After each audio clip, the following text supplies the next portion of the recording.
Hello friends, welcome back to my YouTube channel. Friends, आज की इस वीडियो में हम किसी विशेष टॉपिक के ऊपर बात नहीं करने वाले हैं कि हम कौन सा टॉपिक पढ़ने जा रहे हैं, ऐसा कुछ नहीं है। ठीक है, आज के इस वीडियो में हम लोग केवल ये समझेंगे कि जैसे कि 18 फरवरी से आप लोगों का एग्ज़ाम शुरू होने वाला है, मतलब बोर्ड एग्ज़ाम। ठीक, तो उसमें जैसे सबसे पहला पेपर आप लोगों का हिंदी का है, तो हिंदी के पेपर में आपको कौन सी ऐसी गलतियाँ नहीं करनी है कि जिससे आपके नंबर प्रभावित हों। ठीक, कैसे आप अच्छे तरीके से कॉपी लिखें और कॉपी लिखने का सही तरीका क्या है और टाइम को कैसे मैनेज करना है, ये सारा कुछ सीखने वाले हैं। ठीक है, तो देखिए सबसे पहले हमें करना क्या होता है कि जैसे आप एग्ज़ाम हॉल में गए, ठीक है, तो आप जाने से पहले आपके पास होना क्या क्या चाहिए, आप ये ध्यान रखिएगा। सबसे पहले देखिए, आप जब जाएंगे एग्ज़ाम हॉल में तो सबसे पहले आपके पास होना ये चाहिए कि आपके पास एक क्या हो, मतलब एक पेन नहीं, आपके पास एक से ज़्यादा होनी चाहिए पेन। लगभग क्या होनी चाहिए, दो आपके पास ब्लू पेन हो और दो ब्लैक पेन हो। कितने? दो ब्लू हों आपके पास और दो क्या हो बेटा, ब्लैक पेन हो। ठीक, अब उसके बाद इसके साथ साथ आपके पास क्या होनी चाहिए, स्केल होनी चाहिए। अब एग्ज़ाम में जाने से पहले आप कभी भी लोहे वाली स्केल का इस्तेमाल मत करिएगा। ठीक है, वो ले जाना वहाँ पे थोड़ा अलाउ नहीं होता है। ठीक, उसके बाद आप जो उसका बैग लेकर के जाएंगे जहाँ पे आप इन सब मटेरियल को भरने वाले हैं, ठीक है, तो वो क्या होना चाहिए, ट्रांसपेरेंट होना चाहिए। कैसा होना चाहिए, ट्रांसपेरेंट। ऐसा नहीं कि आप उसको क्या कर लो, कलरफुल लेकर के जाओ कि उसके अंदर का आपको दिखाई न दे। और सबसे महत्वपूर्ण आपका उसके अंदर क्या होना चाहिए, एडमिट कार्ड होना चाहिए। ठीक, तो ये सारी चीज़ें बेसिक आपको पता भी होंगी। ठीक है, अब इसके बाद अगर हम बात करते हैं कि देखो, और थोड़ा सा आप याद ये रखना कि जैसे आप ये पेन जो लिए हो, ठीक है, ये ब्लू और ब्लैक जो पेन लिए हो, इनको कोशिश करना कि इनमें से एक या दो पेज आप पहले घर पे लिख लेना। ठीक है, इनको यूज कर लेना। उससे होता क्या है कि ये जो पेन जब चलते हैं तो फंसते नहीं और बहुत स्मूथ चलते हैं। ठीक है, अब उसके बाद देखिए, अब आपको करना क्या है कि जैसे ही आप मान लीजिए एग्जाम हॉल के अंदर गए और वहाँ पे आपको पेपर मिल गया, तो उसके बाद आपको क्या करना है कि पेपर को पहले देखो, ज़्यादा टाइम आपको पढ़ने में वेस्ट नहीं करना है। ठीक, क्योंकि जो प्रश्न आए हैं ऐसा नहीं तो अब उनको करना नहीं पड़ेगा, करना तो सब पड़ेगा ना।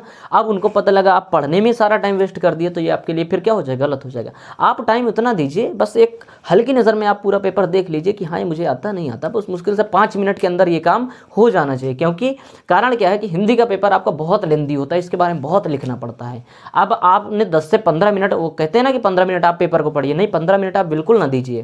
क्योंकि अगर आपने 15 मिनट इधर वेस्ट कर दिया तो यही 15 मिनट की वैल्यू आपको पेपर खत्म होते समय समझ में आएगी। ठीक है, वहाँ पे आपको क्या करना, जल्दी लिखना पड़ेगा और हो सकता है कि फिर छूट जाए। ठीक, तो इसलिए हिंदी के पेपर में आपको ये लापरवाही बिल्कुल भी नहीं करना कि आप 15 मिनट केवल पेपर को पढ़ने में दें। ठीक, एक हल्की नज़र से आप पूरा पेपर देख लीजिए कि क्या आया क्या नहीं आया, मुझे आता है नहीं आता, घबराने की कोई जरूरत नहीं। ठीक, उसके बाद अब आपको करना क्या है कि जैसे जो एवरेज बच्चे हैं, ठीक, सबसे पहले वो समझें कि एवरेज बच्चे क्या कर सकते हैं कि जैसे आपको जो टॉपिक आ रहा है, जैसे मान लीजिए पहला आ रहा है तो पहला आप करिए। अब हाई स्कूल के जैसे बच्चे हैं तो OMR सीट जैसे कर रहे हैं, तो OMR सीट को आप क्या करिए कि ध्यानपूर्वक जिसमें आप श्योर हों उन्हीं को पहले कर दीजिए। ठीक, उसके बाद OMR सीट को रख दीजिए चुपचाप। और इंटर के बच्चे क्या करें, तो उनमें तो लिखना ही होता है, उनके ज़्यादा क्वेश्चन OMR में होते नहीं हैं, तो उनको क्या करना, OMR उसमें होती भी नहीं है, आपको डायरेक्ट लिखना होता है, तो उनको तो हो जाएगा, कोई दिक्कत नहीं। उसके बाद जब आप करना शुरू करिए तो उसके बाद आप कोशिश ये करिएगा कि जितने भी क्वेश्चन आप करें सीरियल से करें, मतलब क्रम वाइज। ऐसा नहीं कि आपने पहला कर दिया 2 नंबर, फिर डाला आपने 4 नंबर, फिर डाला आपने 6 नंबर, ऐसा नहीं करना। क्योंकि ऐसा करने से होता क्या है, क्वेश्चन तो आपने सब अटेम्प्ट किए, लेकिन एग्जामिनर के नज़रों पे यहाँ पे क्या होता, थोड़ा सा फॉल्ट समझ में आती कि आखिर बच्चा 3 नंबर को छोड़ के 4 पे क्यों जंप किया, मतलब यहाँ पे कुछ तो गड़बड़ किया इसने ना। तो इस वजह से आपने भले सही लिखा लेकिन उसके एक निगेटिव थाट उसके दिमाग में आता है, तो इससे भी आपको बचना चाहिए। ठीक है, वहाँ पे तो आप कोशिश करिएगा। एवरेज बच्चे तो कर सकते हैं क्योंकि उनको क्या है, पास मार्किंग चाहिए, वो पास हो जाएंगे, कोई दिक्कत नहीं। लेकिन जो टॉपर बच्चे हैं, जिनको लगता है कि नहीं अभी से वो श्योर हैं कि मेरे नंबर लगभग 90% क्रॉस करेंगे, तो अगर इतनी आपको लग रही उम्मीद, ठीक है, तो आप करिए क्या कि सारे क्वेश्चन को सीरियल से अटेम्प्ट करिए। जैसे पहले हाई स्कूल वाले बच्चे OMR करें, ठीक है, OMR के बाद क्वेश्चन नंबर 1 डालें, फिर 2, फिर 3, सीरियल वाइज आप करिएगा। तो इसका जो एग्जामिनर की दृष्टि में इसको जो देखने का नज़रिया होता है वो समझ जाता है कि नहीं, बच्चे को फुल कॉन्फिडेंस था इसमें और सारे क्वेश्चन इसने सीरियल से किए हैं, इसमें किसी को कोई मतलब यहाँ पे या चीटिंग का कोई चांस नहीं है। ठीक, तो इस वजह से अब उसके बाद आपको क्या करना चाहिए कि जब भी आप क्वेश्चन करें, जैसे पहला आपने कर लिया, तो जब भी आप दूसरा स्टार्ट करें तो क्या करें, न्यू पेज का सिलेक्शन करें। क्या करें, न्यू पेज। अब ऐसा नहीं कि आप क्या करें, जैसे आधा लिखा यहाँ तक, मान लीजिए आपकी ऐसे इस प्रकार से कॉपी है, ठीक है। अब आपने यहाँ आधा लिखा, अब यहाँ तक लिखने के बाद आपने क्या किया बेटा, ऐसे आप लिखते चले आ रहे हैं।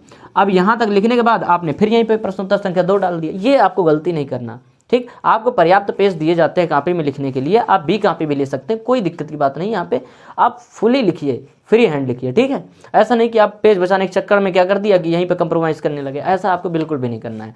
आराम से क्या करिए, पहला क्वेश्चन डालिए, पहला जब समाप्त हो जाए तो दूसरा क्वेश्चन आप क्या करिए, नए पेज में लिखना स्टार्ट करिए, ठीक। तो ये आपको करना चाहिए।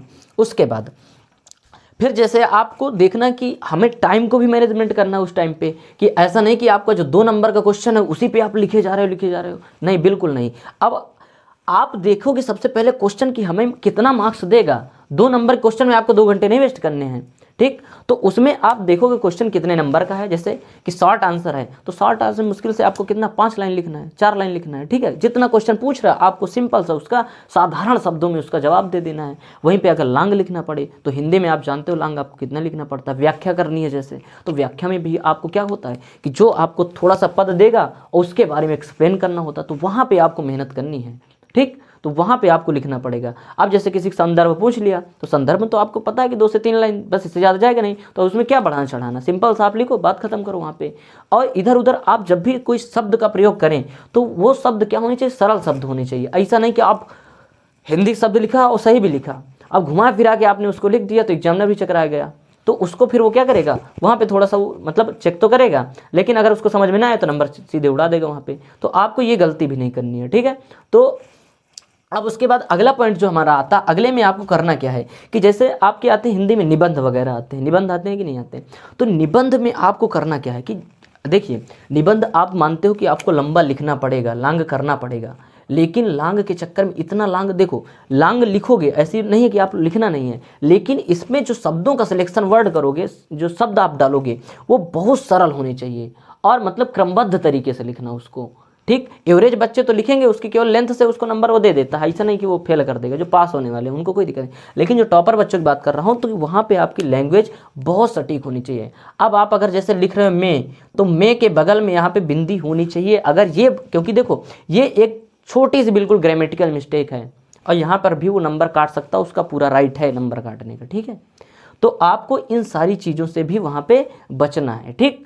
तो आप इस तरीके से क्वेश्चन को क्या करिए, अटेम्प्ट करिए और सारे क्वेश्चन करिए। और उसके बाद देखिए, जब कॉपी पे आप प्रश्नोत्तर संख्या जैसे डाल रहे हैं, यहाँ पे इस प्रकार से कॉपी है, तो यहाँ पे आपको इस साइड में यहाँ पे ना तो कुछ लिखना है, ठीक। यहाँ पे कुछ लोग होते हैं ना कि यहाँ पे डाल देते हैं आंसर, ऐसा नहीं करना है आपको। ये जो आपकी इस प्रकार से एक लाइन सीधी खड़ी होती है, ठीक है, और एक ऐसी लाइन, तो यहाँ पे आपको सिंपल से डालना है प्रश्नोत्तर संख्या 2 का, जैसे मान लो आप कर रहे हो का नंबर, ठीक। तो इस प्रकार से डालना है। उसके बाद यहाँ पे आपको आंसर वगैरह कुछ नहीं लिखना, सिंपल सा आप यहाँ पे डालोगे का, ठीक। अब उसके बाद आप यहाँ से लिखना शुरू कर दोगे, ठीक। अब जैसे अगला क्वेश्चन हमारा आता है, तो अगला, अब ये वाला जहाँ तक जा रहा, मान लीजिए यहाँ लिखा, यहाँ पे जगह छूटी, तो यहाँ पे फिर अगला प्रश्न उत्तर संख्या नहीं डालना, फिर आपको पेज पढ़ता है और वहाँ से फिर नए पेज से स्टार्ट करना है, ठीक है।